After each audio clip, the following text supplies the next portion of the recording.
구독, 알림 설정까지 부탁드립니다.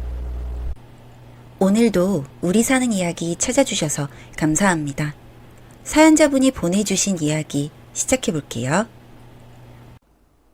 저희 아빠는 4번 결혼하셨습니다. 저희 엄마는 아빠의 2번째 아내였죠. 아빠가 유별나게 여자를 좋아해서 바람을 피우셨거나 성격에 문제가 있어 이혼을 거듭하고 다시 결혼하신 것은 아니에요. 저희 아빠는 참 좋으신 분입니다. 저에게 둘도 없이 다정한 아빠예요. 저희 엄마를 포함하여 다른 엄마들에게도 참 잘하셨습니다. 아빠의 첫 결혼은 군대를 다녀와 25살 때 만난 분과의 결혼이었죠. 3년간 연애하다가 28살이 될 무렵 많은 축복을 받으며 결혼하셨다고 합니다.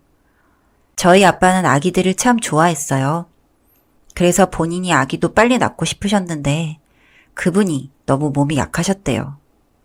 그러다 결혼 3년쯤 되었나 그때 갑자기 쓰러지셔서 병원에 갔는데 원인 모를 희귀병으로 그만 세상을 떠나셨다고 해요. 그렇게 저희 아빠는 혼자가 되었어요. 저희 아빠는 그 이후로 갑자기 떠난 아내 생각에 오랫동안 무척 슬퍼하셨다고 해요. 아빠는 시청 공무원이셨는데 1년간 휴직을 하고 쉴 만큼 많이 그리워하셨대요.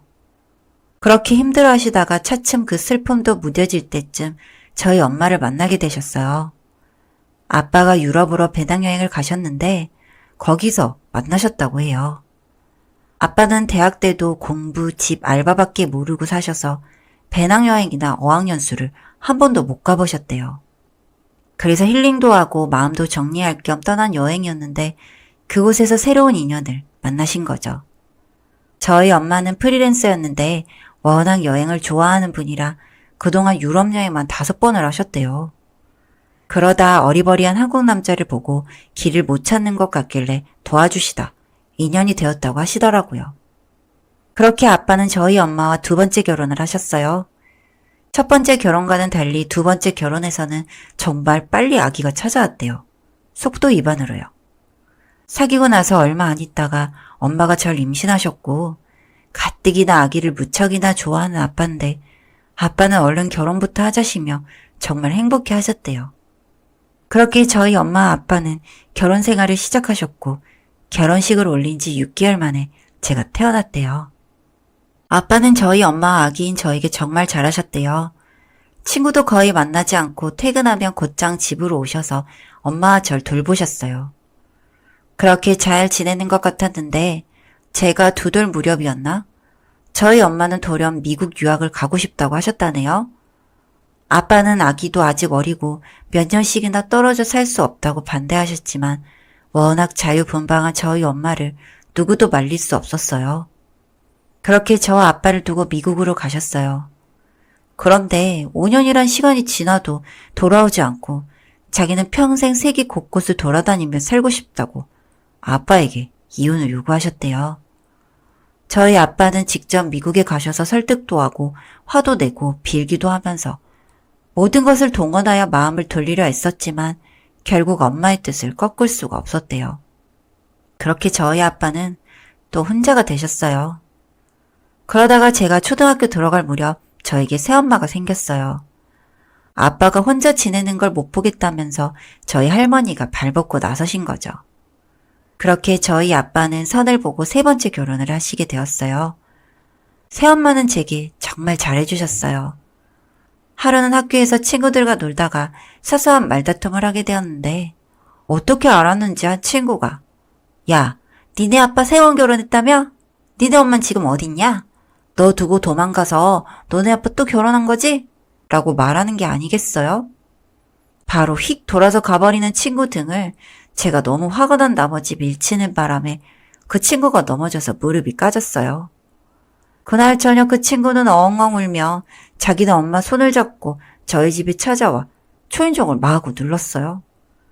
저희 새엄마는 무슨 일인지 듣고 정중하게 사과한 뒤 이렇게 말씀하셨어요. 친구를 밀친 건 어디까지나 제 아이 잘못이니 치료비 드릴게요.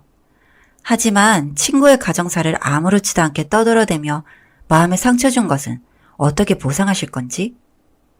아주 덤덤하게 친구 엄마의 말문을 딱 막히게 하시고는 보내셨어요. 그리고 저를 부르시더니 조근조근 말씀하셨어요. 땡땡아, 아빠가 3번 결혼한 건 절대 창피한 게 아니야.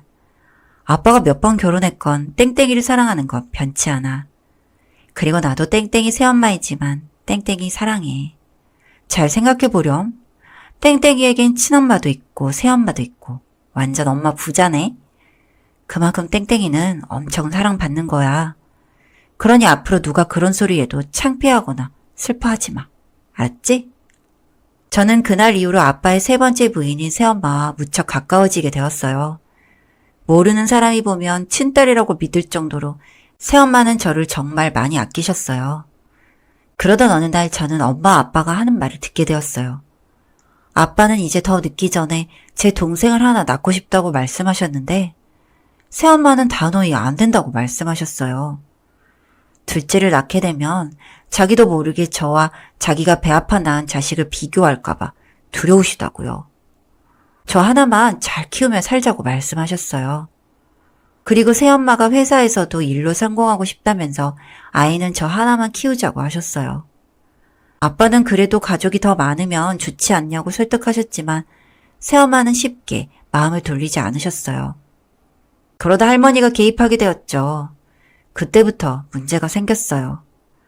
가족 계획은 부부의 문제인데 시어머니인 할머니가 나서시면서 새엄마는 스트레스를 받으셨어요.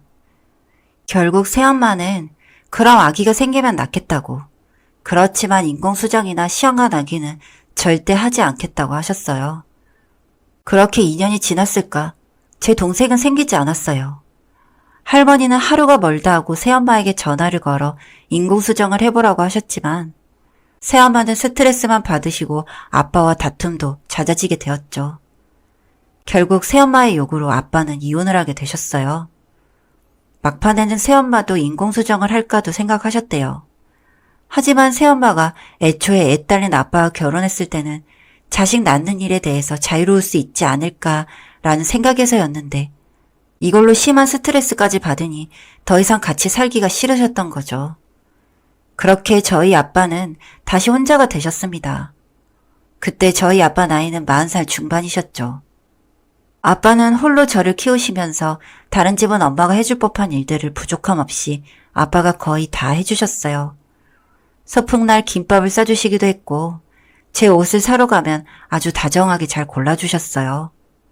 저는 딱히 엄마가 없어서 외롭거나 힘들지 않았어요. 아빠가 빈자리를 다 채워주셨거든요. 그러다가 아빠가 4번째 결혼을 하게 된 계기가 생겼어요. 아빠가 맹장염에 걸려 수술을 받고 입원하시게 되었는데 옆 침대에 있던 할아버지가 아빠와 이야기를 나누면서 자기 딸을 만나보지 않겠냐고 하셨대요. 자기 딸이 31살 때 결혼을 했다가 남편이 바람을 피워서 1년 만에 이혼하고 지금까지 혼자 산다고요. 딸이 40이 넘도록 혼자 사는 게 너무 안타깝다고 그러셨다는 거예요. 그런데 아빠를 보니 워낙 자상한 성격이기도 했고 공무원이란 직업도 있으니 딸 하나 딸린 것은 크게 문제될 게 없다고 생각하셨나 봐요. 그렇게 아빠는 그 할아버지의 딸과 만나게 되었고 2년이 되려고 했는지 두 분은 이야기가 잘 통하고 서로를 사랑하게 되었어요. 그렇게 저희 아빠는 4번째 결혼을 하셨고 저에겐 다시 새엄마가 생기게 되었답니다. 저도 새엄마에게 무척 잘했어요. 혹시나 저 때문에 엄마가 부담을 느끼고 아빠와 사이가 안 좋아지실까봐 봐서 말도 더 잘 듣고 제 할 일은 제가 알아서 잘했어요. 새엄마는 아빠와 결혼하고 바로 인공수정을 하러 병원 진료를 다니셨어요. 그렇게 아빠와 새엄마는 제 동생을 낳기 위해 많은 검사도 받고 노력을 많이 하셨는데 안타깝게도 인공수정으로 아기를 낳는 건 성공하지 못했어요.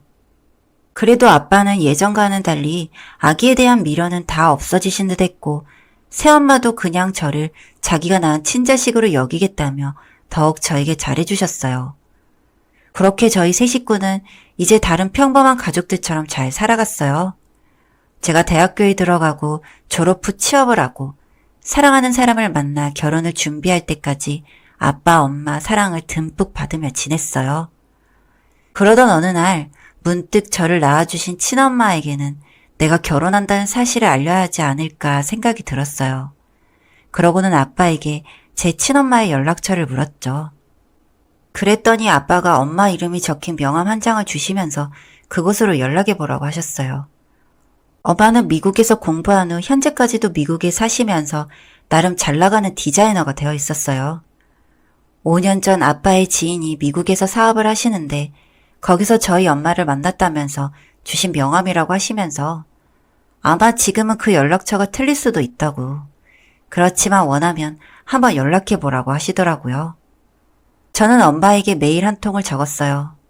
제 결혼식 날짜를 말씀드리면서 그동안 엄마가 없던 빈자리를 대신해 아빠가 열심히 저를 키워주셨고 저는 모난데 없이 정말 잘 자라 이제 결혼하게 되었다고 말씀드렸죠. 제 웨딩 사진을 함께 보내드렸어요. 차마 결혼식장에 오시란 소리는 못하겠더라고요. 너무나 긴 세월 떨어져 살았고 엄마가 제 연락에 기뻐하실지 아닐지 확신이 서지 않았어요. 엄마에게 답장이 안 와도 괜찮다고 생각하며 한 일주일이 지났을 때쯤 엄마에게 답장이 왔어요.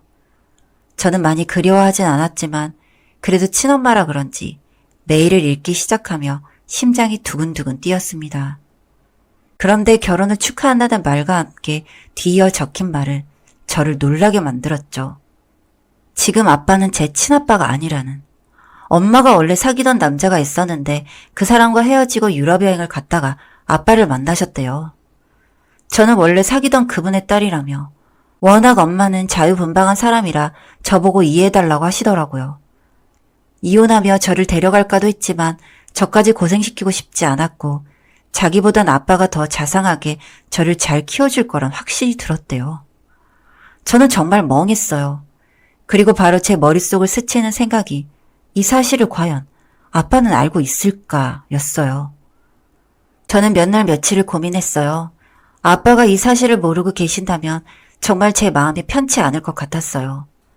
아빠한테 미안하기도 했고 아빠가 불쌍하기도 했어요. 그래서 아빠에게 말씀드리기로 했어요. 아빠, 저 엄마한테 연락드렸는데 엄마가 글쎄 이런 이야기를 해주셨어요. 아빠가 제 땡땡아, 아빠는 알고 있어. 네가 친딸이 아니라고? 그런데 피가 섞인 자식이 아니면 어떠니? 넌 누가 뭐래도 내 딸이야. 어떻게 아셨어요? 지금 나랑 살고 있는 네 새엄마와 인공수정 준비하면서 알게 되었단다. 아빠는 무정자래. 아예 아기를 가질 수 없는. 아빠는 알면서도 저에게 사실을 말하지 않고 티 한 번 내지 않으셨어요. 그 이후로도 큰 사랑을 주셨죠. 그날 저는 아빠의 품에 안겨 울면서 계속 이 말만 되풀이했습니다. 아빠 고마워. 오늘은 제 결혼식 날이에요. 4번 결혼한 저희 아빠 손을 잡고 식장에 입장하며 정말 행복한 결혼식을 올렸어요. 그리고 저는 아빠와 입장을 하면서 멀찍이 서 계신 어떤 예쁜 아주머니를 보았는데 저는 그 아주머니가 누군지 알고 있어요. 바로 제 친엄마였죠. 안 오실 줄 알았는데 오셔서 아주 환한 미소로 절 바라보셨어요. 그리고 결혼식이 다 끝난 후 신행을 떠나려고 주차장으로 내려갔는데 뒤에서 저를 부르시는 분이 계셨어요. 바로 아빠의 3번째 부인, 저의 첫 번째 새엄마였어요. 제가 큰 사랑을 받고 있다는 걸 알게 해주신 고마운 분이었죠.